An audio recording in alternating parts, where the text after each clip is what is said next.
I'm Vicky Schofield. Welcome to my 40 days of colourful prayer journaling. Today I'm looking at adding highlights, different methods of adding highlights, working on the shiny stones, but this is true about any kind of highlights that you add.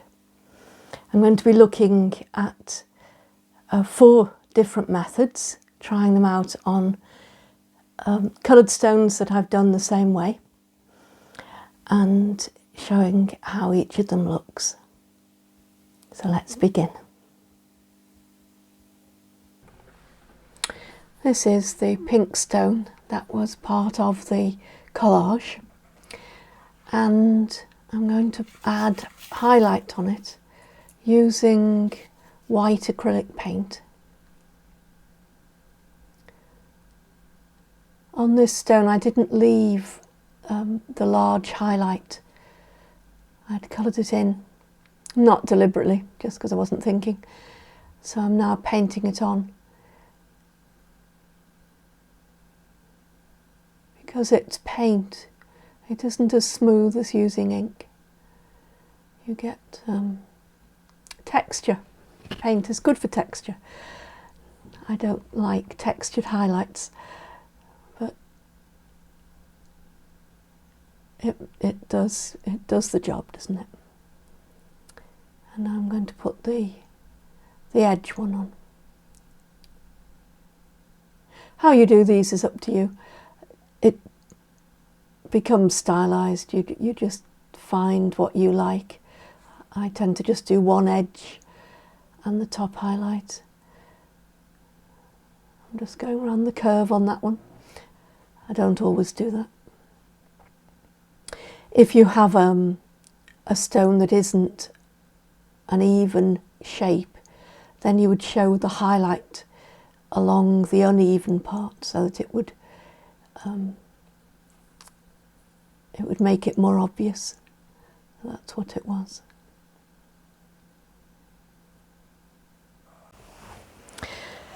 So I've drawn 4 stones here, and 3 of them have got a highlight already in it because I haven't coloured that part of it. One of them I've coloured the whole thing, so you can see already the difference there. I'm going to first of all add a highlight with white ink. This is the ink I like to use. It's a Winsor & Newton. And I'm going to use a brush on this and just add a tiny bit of white ink.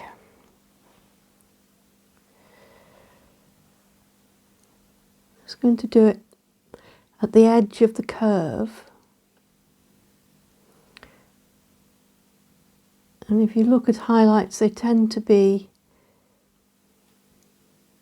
in pieces, as it were, that they aren't usually a continuous line all the way around, that they'll be brighter in some places, there'll be breaks in it. But I'm doing that on that one. So you can see that the white ink is fairly opaque.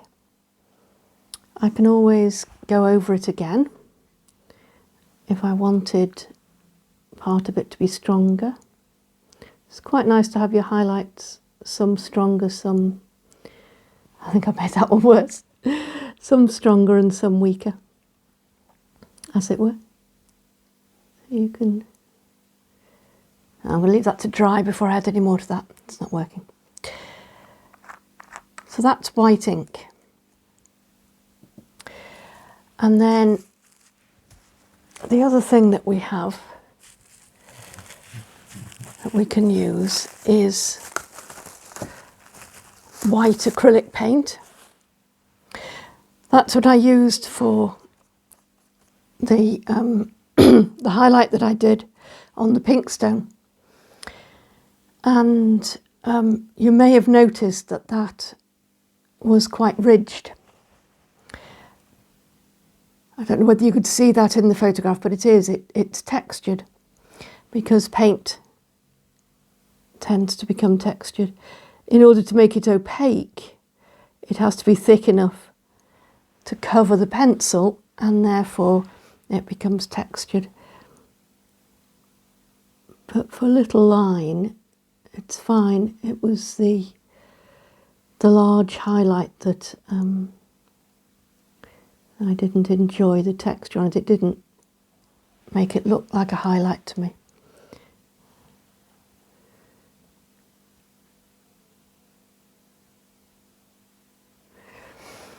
I'm just going to do that. It makes a nice thick white line on there. I might just put some on the big highlight just to show you. Yeah. Okay. So that's the white paint. And then the other thing that we can use is a gel pen. So this is Zebra, but there are lots of them out there. And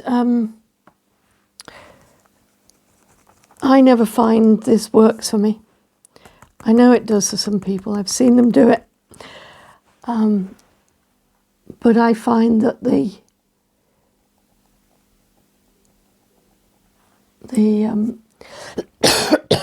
layers of pencil stop it working properly. And I don't get, I'm not getting anything at all on this one today.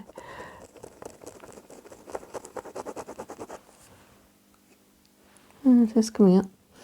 I know that because it is coming off of my thumb all right, but not on the paper. Well, this is why I don't tend to use white gel pen. I found I ended up tapping it to try and get a highlight.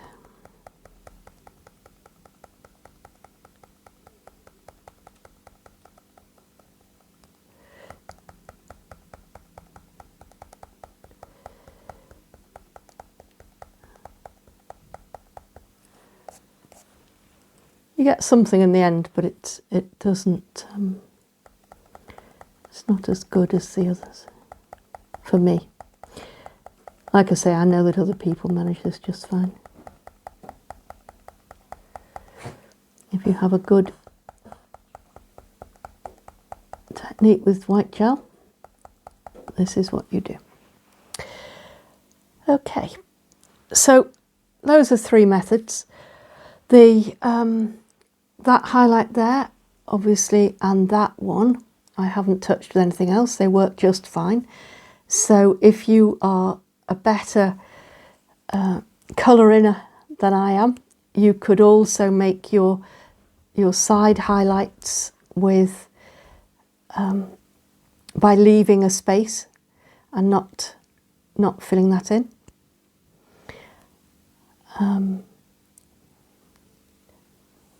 But yes, you can see the difference between the ones that have highlights on and the one without anything. It, yeah, I'm going to put some more white ink on.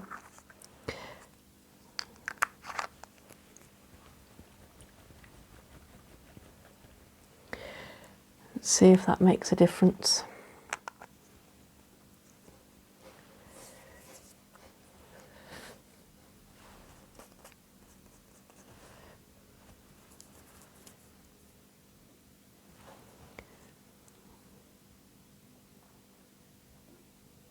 Yeah, that's better.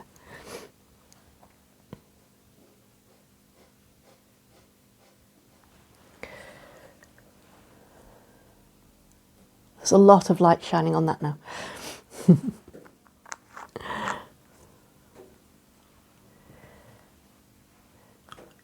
So do have a go. It's trial and error, finding out what you enjoy using, what works for you. And these sorts of highlights you can use on all sorts of things to show light shining. So it's good to know which ones work for you. you.